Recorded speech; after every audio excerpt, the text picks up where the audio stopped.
فقط تا آخر این ماه وقت داری تا این گیاه رو بچینی، چون بعدش هیچ جا گیرت نمیاد و اگر هم بیاد گرون بهت میدن. این پست رو سیو کن و بفرست برای همه خوبای عالم تا بهت بگم چیه.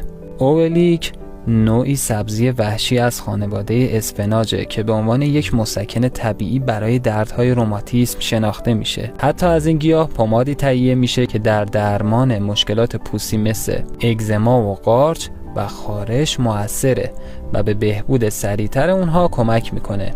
بهترین روش مصرف اولیک خوردن تازه اون در فصل خودشه. همچنین جوشونده ریشه اون خاصیت ضد اسهال داره و در طب سنتی بسیار مفید شناخته شده. بفرست برای همه دوستات تا از این گیاه فوق‌العاده آگاه بشن. اگه میخوای بدونی غذای استخوان چیه، پیج رو فالو کن، کلمه استخوان رو کامنت کن.